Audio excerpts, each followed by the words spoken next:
What's going on YouTube? Jason here with a state of the collection video. I'll be looking at the 36 watches in my collection, and if I were to buy one more watch, then I would really be beyond 36 as my channel implies. Okay, so let's start with watches that are in box 1, mostly watches with sentimental value. This is the first watch in the collection. This is watch that my then girlfriend, now wife, bought for me in 2007, I think, as a birthday gift. I managed to sort out some of the pushers, but I think one of the dial is not working, or one of the pushers isn't working. And then we have got the Seiko Premier Kinetic. I think she bought it in 2013 maybe, or is it 2008? Because I definitely recall wearing it for a formal occasion with the leather strap. This has got a retrograde day function, and it's a kinetic movement, sort of a mecha quartz. I've had to change the mechanism a few times, and they are not cheap. A watch that I bought because I was somewhat frustrated. The SBDC 041, the Transocean with the Prospex logo. I was looking at actually a Casio Oceanus or the Monster, but at least the Casio Oceanus wasn't readily available even at the Casio shops here. A watch that I wear for my runs that I don't do as much, the DW5600, seen here with the BB display. Not very clever sometimes when you're outside. You can't really see even this daylight because of so many reasons. And we have got some watches that bought because of YouTube recommendation. This is the Orient Bambino. I think this is the Gen 2. I eventually wore it on my actual wedding day together with another watch. As a result, I can't really sell this watch, even though I think there's quite a bit of issue with the band and the sizing, at least for me. The Seagull 1963 reissue. This one has got the sapphire dial. It has got the sapphire dial, and you know it's not the original because as in this is manufactured under license, because you can see that it has got the display case back. The OG comes with the original version comes with the solid case back. Comes with a solid case back. All right, let me strap it on. Okay. Then we have got the I bought it in 2018 Christmas, the Fuguyi Shaky SSA385J1, I believe, with the power reserve, because he has got the date wheel is a somewhat thicker presage dress watch. The leather strap here is a Hirsch leather strap. Otherwise, it comes on a butterfly style bracelet. The SJE073J1, it has got the 6L35 movement, I believe, that you actually see used in the King Seiko reissue of 2021. This has got the frosted dial. It came with a steel bracelet, but I swapped it out for this vegan leather strap. I wore it on my actual day wedding, and I actually had bought it to commemorate my engagement, as well as wear it for my photo shoot, but the photographer said I should use a watch with a leather strap. So that gave me an excuse to buy this Orient Star with the power reserve and the Breguet style hands. Small case. I think this is gold PVD, reviewed by TGV. To celebrate my overdue promotion, I've got this Longines Heritage flagship. Longines really has got a great catalog for vintage style watches, and I think the key selling point here is the flagship motif on the case back, enamel painted.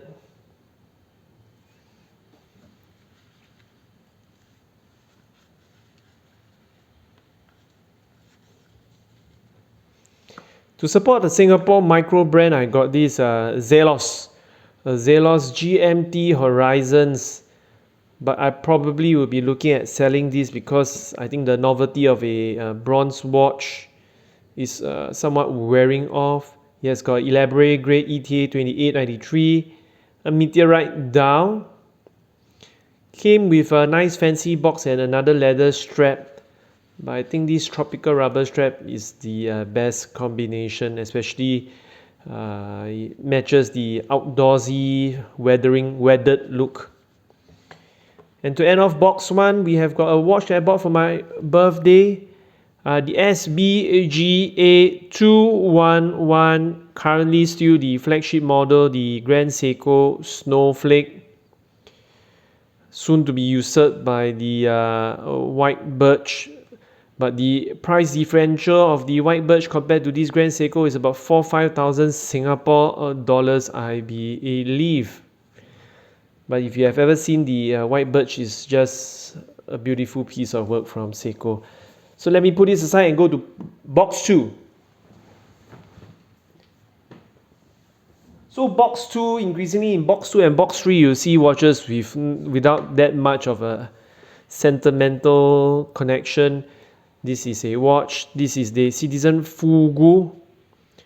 This has got, I think this is a reissue or commemorative edition. It came with a nice big scuba tank.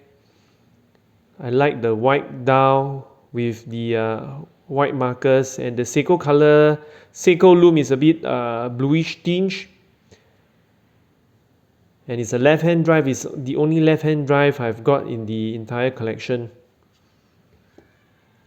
One of the many Seikos in my collection, and a reissue, the Alpinist reissue, the very first reissue of the Alpinist under the Prospex logo. So I think this has got some sentimental value. The 9F quartz, the Grand Seiko 9F quartz, I can't bring out the texture on the dial, but I bought this to commemorate my first born. Hopefully she will appreciate it.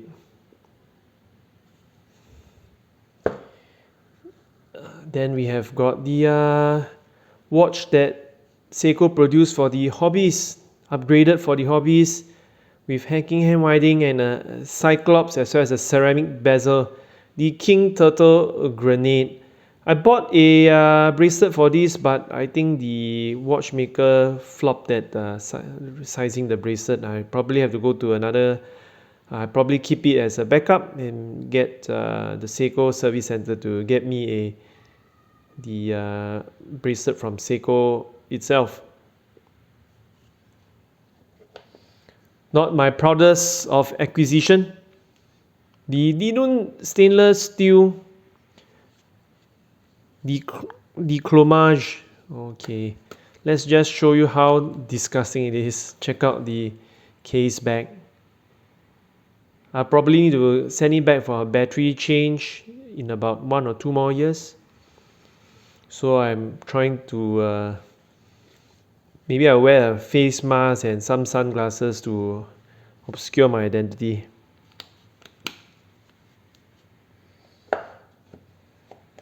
Seiko 5, the new Seiko 5 with the Superman logo. This is the Dress KX, sort of a two-door vibe. The two-door with a semicircle text at the 6 o'clock position. Great watch, I wear it often. Hacking and hand winding, upgraded movement. Pricing not so sexy, but that's besides the point. The hype is real. The Q Timex Falcon Eye reissue. Check out the wavy dial. But I think my wrist is a bit too small for this. I've already reached the minimum wrist width, and it's still a bit loose for me. And sort of a channel favorite, 14K views and counting, the Seiko Mojito Cocktail Time with Arabic numerals at the even hour position.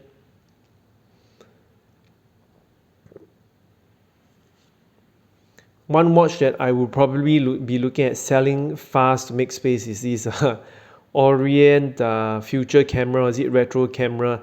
I probably bought it to tick the boxes of having an open heart watch, but the case profile is so thick. So probably it is a lesson learned.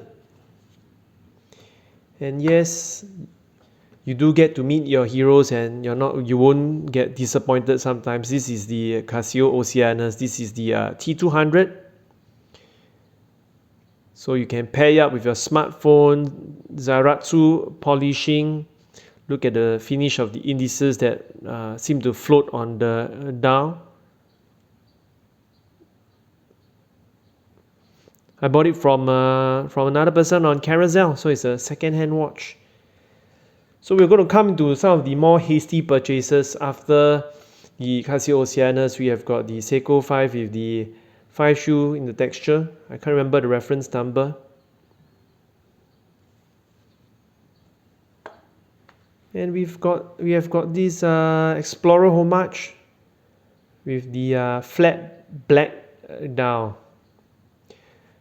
It's quite deceptive. The bracelet is actually has got an integrated bracelet design, so you can't swap it out. Okay, so we're going to go to box 3. I recently did several videos on it, but let's just go through it for completeness sake.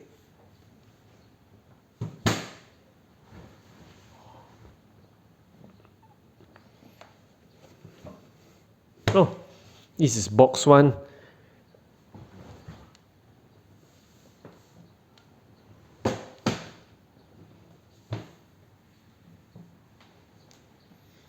Alright, sorry for the wait. Box 3, you have already seen it before, so let's go into familiar territory. The SNKL 23, the watch made famous by Houdinki. Not a bad watch. If it had a better movement, that'd be great, and maybe somewhat the crown wasn't so recessed. It would be more maneuverable. Another channel favorite, the Casio Edifice. Check out the polished bezel, polished case, and the 4 screws that hit the bezel in a perpendicular manner.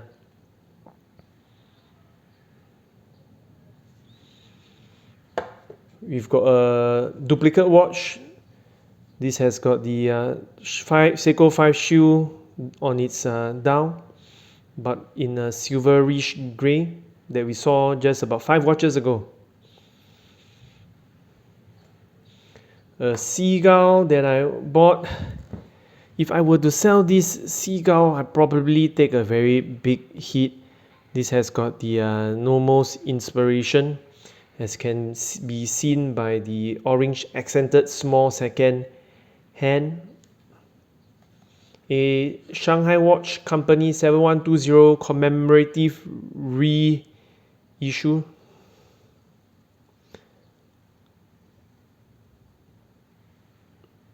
Manual wine.